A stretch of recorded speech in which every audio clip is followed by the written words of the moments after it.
Hi friends, welcome to my channel. ఈరోజు నేను బచ్చల ఆకుతో పప్పు ఎలా చేయాలో చూపిస్తున్నాను. చూడండి, ఇది తీగ బచ్చలు అంటారు కదా, అదనమాట.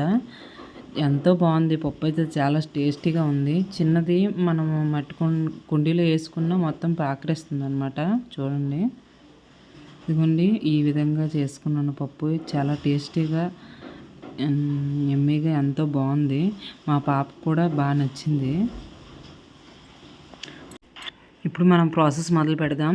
ముందుగా ఆకుల్ని నీట్గా తెంచుకున్న తర్వాత వాటిని నీట్గా వాష్ చేసుకోవాలన్నమాట. వాష్ చేసుకున్న తర్వాత ఏమైనా పోయిన ఉంటే పడేసేయండి. ఈ విధంగా ఆకుల్ని ఒక్కొక్కటి మడత పెట్టుకున్నట్టు అలా పెట్టుకోండి. అంటే మీకు ఈజీగా ఉంటుంది కట్ చేయడానికి. మొత్తాన్ని నీట్గా కట్ చేసుకోండి. చూడండి, చూపిస్తాను. ఈ విధంగా కట్ చేసుకోండి. ఎవరైనా బిగినర్స్ ఉంటారు కదండి, వాళ్ళకి తెలియదు కదా, అందుకని చూపిస్తున్నాను ఎలా కట్ చేయాలి ఏంటనేది.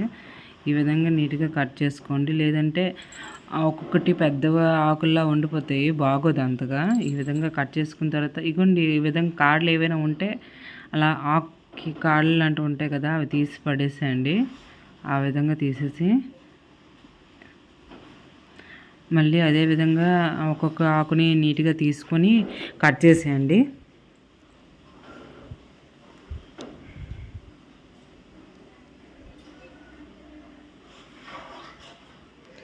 ఒక కప్పు పప్పు తీసుకోండి. పెసరపప్పు అండి ఇది.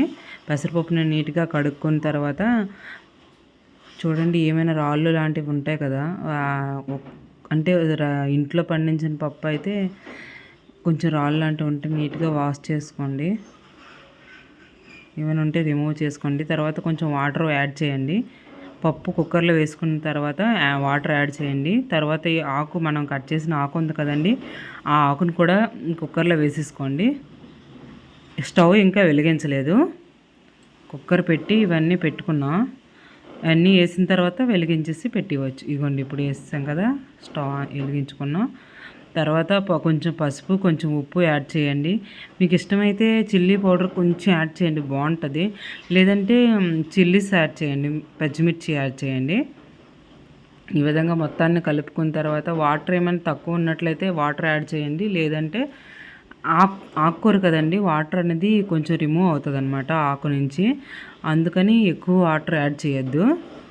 నేను తక్కువే వేసాను, చూడండి, కొంచెం వేసాను. అదే విధంగా వేయండి. ఇప్పుడు ఒక 3 విజిల్స్ అయిన తర్వాత దాన్ని ఆపేద్దాం గ్యాస్ని. ఫస్ట్ కొంచెం చింతపండుని తీసుకోండి. చింతపండు తీసుకున్న తర్వాత వాటిని కొంచెం వాటర్లో సోక్ చేయండి, చింతపండుని. పప్పు ఉడికిపోయింది కదండి, పప్పుని ఇప్పుడు కుక్కర్ విజిల్ తీసుకున్నామా, ఇప్పుడు మొత్తాన్ని చక్కగా కలుపుకున్న తర్వాత మనం నానబెట్టిన చింతపండు ఉంది కదండి, దాన్ని గట్టిగా పిసికి ఆ వాటర్ అనేది యాడ్ చేయండి. దీంట్లో కొంచెం పులుపు అనేది తగిలితే బాగుంటుంది. కొంతమంది టమాటా వేయడానికి ఇష్టపడతారు. నాకు తెలిసినంత వరకు టమాటా కంటే చింతపండు అనేది టేస్ట్ బాగుంటుంది. లేదు నచ్చని వాళ్ళు చింతపండుకి స్కిప్ చేసేసి టమాటా అనేది కుక్కర్లో మనం వేసాం కదా ఆకు అంతాను, వేసిన దాంట్లోనే మీరు టమాటా కూడా కట్ చేసి వేసేయవచ్చు. చూడండి, ఈ విధంగా మొత్తాన్ని కలిపేసి చింతపండు వేసాం కాబట్టి కొంచెం ఉడకనివ్వండి పప్పుని. ఉడికిన తర్వాత ఇదిగోండి, తాలింపు దినుసులు రెడీ చేసుకోండి. కొంచెం తెల్లుల్లి, పచ్చిమిర్చి, కరివేపాకు, సరసాలు, తర్వాత జీలకర్ర అన్నిటినీ రెడీ చేసుకోండి. చూడండి, ఇప్పుడు కొంచెం ఆయిల్ యాడ్ చేసాం. ఆయిల్ యాడ్ చేసిన తర్వాత జీలకర్ర, పోపు దినుసులు అన్నింటినీ వేసేయండి. కరివేపాకు, పచ్చిమిర్చి, తెల్లుల్లి, ఎండుమిర్చి కూడా వేసుకోండి. దీనికి కొంచెం కారంగా ఉంటేనే బాగుంటుందండి. అలానే ఎక్కువ కారం కాదు, కొంచెం కారం అనేది తగిలితేనే బాగుంటుంది. కొంచెం హింగ్ యాడ్ చేసండి, కొంచెం ఇంగువ యాడ్ చేయండి. మొత్తాన్ని చక్కగా కలిపండి. చక్కగా వేగిన తర్వాత దాంట్లో పప్పుని యాడ్ చేయండి. మనం పక్కన పెట్టుకున్నాం కదండి, ఆ పప్పుని యాడ్ చేసుకోండి. తాలింపు పెట్టిన తర్వాత మొత్తాన్ని చక్కగా కలిపిన తర్వాత కాసేపు మూత పెట్టి ఉంచేయండి. చూడండి, మన పప్పు అనేది రెడీ అయిపోయింది. బచ్చలాకు పప్పు ఆరోగ్యానికి ఎంతో మంచిదండి. Thanks for watching my videos.